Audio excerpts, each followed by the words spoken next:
국힘당이 더 이상은 못 참고 윤석열 정부의 반기를 들었습니다.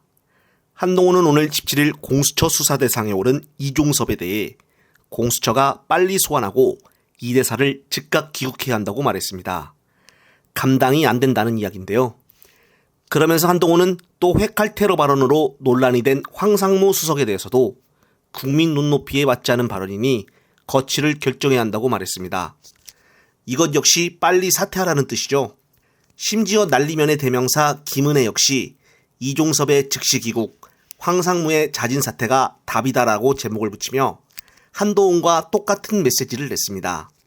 서로들 짜고 다 같이 윤석열은 각성해라라고 단체 행동을 하고 있는 것은 알 수는 없지만은 지금 현재 돌아가는 분위기가 국힘당 입장에서는 최악이고 특히 경기도 지역에 있는 김은혜마저 심각성을 인지한 것입니다. 심지어 여의도 연구원장은 국힘당의 지역구 예측을 90에서 95석 정도로 보고 있다고도 합니다.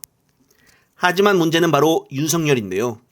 대통령실에서는 이종섭의 국내 귀국이란 없다라고 단호하게 못을 박아 말하고 있으며 심지어 박민혜 방송에서는 이종섭이 4월 말 정도에 조사받기로 조율이 됐다고 속보를 낸 것입니다.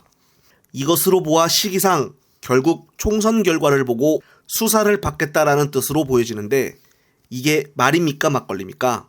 따라서 오늘 민주당이 잘한 것이 긴급 의총회의를 열고 이종섭 특검법을 당론으로 채택한 것입니다. 국힘당에서조차 이종섭의 귀국을 원하고 있으니 어서 빨리 이종섭 특검법에 여야 할 것 없이 통과를 시켜 제대로 유가족들의 한을 풀어줘야 한다고 봅니다. 한편 인천 부평구갑에 여론조사 1위를 달리고 있는 민주당 노종면 후보가 한 유튜브 채널에 출연하여 이 대표에 대해서 관련된 얘기를 하는데 상당히 인상이 깊었습니다. 관련된 영상 보시고 다음 이어가겠습니다. 저한테 중요한 거는 그분이 언론의 피해자라는 거예요. 사법 이 시스템의 피해자고. 그래서 그분의 가치를 일반인들이 평가하기 매우 불리하고 어려운 구조 속에 놓인 사람이다. 놓인 정치인이다. 제가 신뢰하는 어떤 분이 그랬습니다.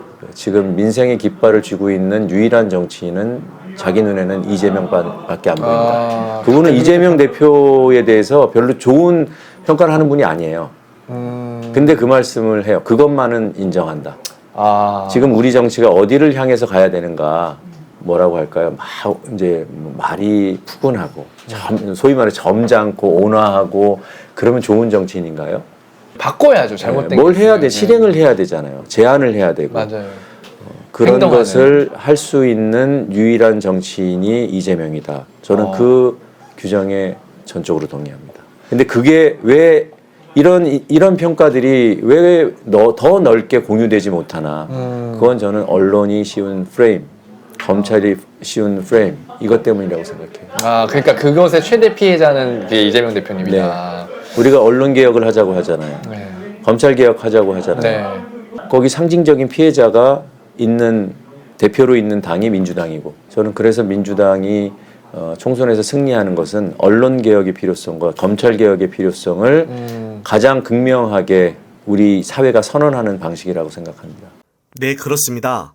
실제 있지 않는 이 대표에 대한 악마화는 조중동의 책임이 가장 커 보입니다.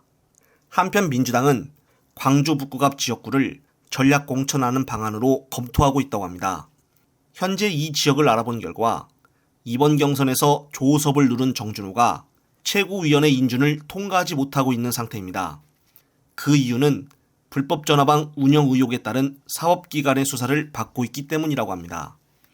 따라서 민주당 공관위에서는 이 지역을 전략 공천으로 검토해 인물을 추천할 예정이라고 하는데 언론에서는 확정되지도 않았는데 이미 한민수나 조상호를 강북구 일대 했던 것처럼 또 꺼내들고 있습니다. 기레기들은 한민수와 조상호가 만만해 보이는 것입니까? 무슨 동네북입니까? 기레기들 수준이 선을 너무나 넘고 있습니다. 따라서 내일쯤이면은 확실한 최종 인물이 나올 것이므로 기레기들은 더 이상의 바람은 그만했으면 하는 바람입니다. 끝으로 또 새로운 소식이 있으면은 말씀드릴 것을 약속드리며 이번 영상은 여기서 마무리하겠습니다. 시청자 여러분, 시청해주셔서 감사합니다.